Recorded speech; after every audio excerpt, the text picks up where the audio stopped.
welcome back to my channel. Today I want to talk about delays, deprivations, and just generally thinking that the time is not for your advantage.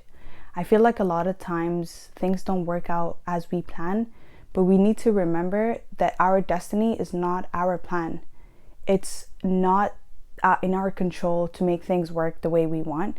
And just remember that a lot of things that happen to us in life, we go through situations where when delays happen, later on we start realizing why it happened, or if something doesn't work out the way it should have worked out or you expected it to work out, it just didn't happen the way what it's supposed to be. But just remember that we are not in control of what our destiny is written for us. I think a lot of times we think that when we go through situations or go through difficulties is that we could have changed something about it, but that's the point, that we couldn't have changed something about it. The whole idea is the fact that nothing is in your control. The reason I'm talking about this today is because I just want to emphasize on the fact that when you think you have everything under control, you lose control. The whole idea is to not have control. We don't want to control our lives. We want to plan it and discipline ourselves. But if it doesn't work out, we need to understand that it's for the better. The reason I say this is because a lot of situations that happened to me in my life have caused me a lot of stress. And I realized later on that it wasn't worth the stress if I really trusted God's plan. If you really trust the plan of the Creator, if you really trust everything that is destined for you will happen at the time that it will happen, you will stop stressing so much when things don't occur your way.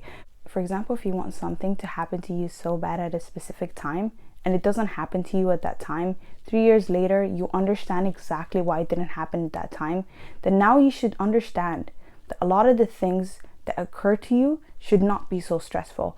And I can give some examples, but first I want to talk about the core components of being able to trust the Creator, being able to trust that this plan is not working for a reason. And oftentimes it's definitely for the better, because the reason I say this is because I don't want you to stress over things, relationships you've lost, situations you've been through, jobs that you haven't secured, people who you have lost. And that's something, especially the last part that I just talked about, people you have lost, is one of the things. When you trust the Creator, when you trust the fact that that person has left your life at that specific time for a reason, you will understand later why. Maybe they weren't good for you.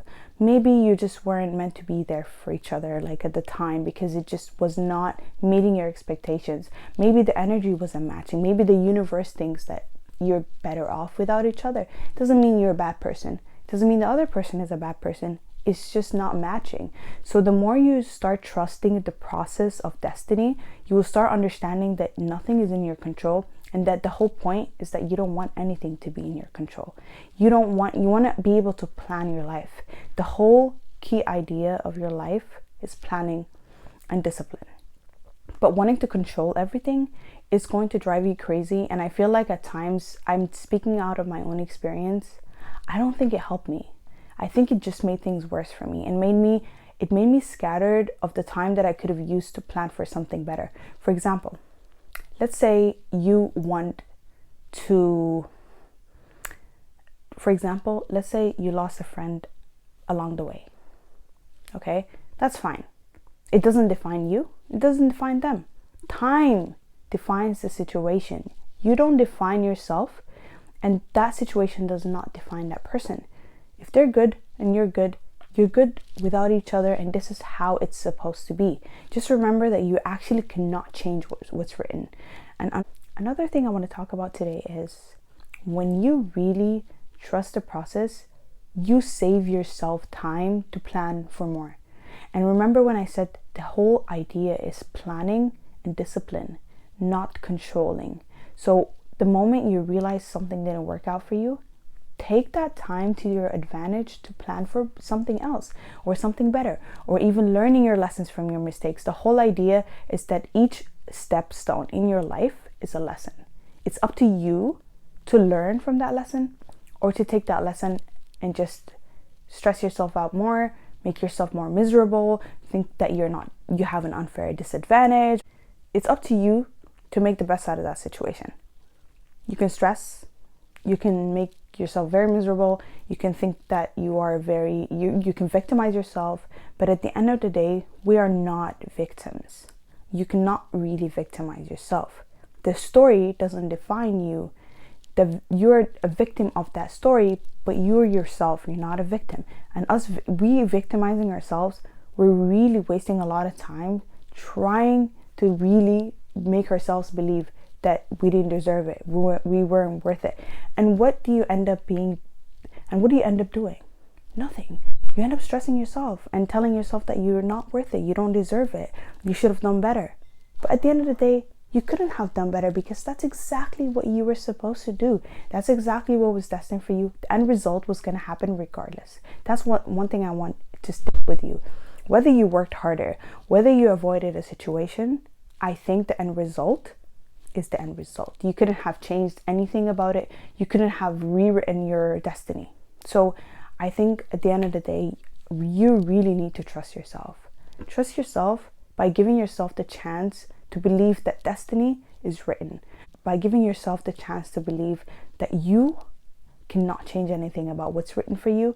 What you can change is plan better, work smarter and harder, and at the same time, just be thankful that you still exist. Be thankful that you're going through such obstacles that teach you a lesson. And the earlier you get these lessons, the better. Think about all the situations of hardships you've gone. Look at how stronger you are now because of them. But do you choose to always victimize yourself? Do you choose to make that your story? No. I don't think you do. But if you do, I think you need to start looking at your strength. Look at the lesson. What it taught you. How did it benefit you? And forget about everything else around it. Forget about the fact that what could have been, what should have been, because you really cannot change that. You cannot change anything to do with that. So I just want to leave you with that. And I want you to remember one thing. You are not in control of what's written for you. You are only in control and able to change how you discipline yourself and how you plan your life. Thank you and see you next time. Bye.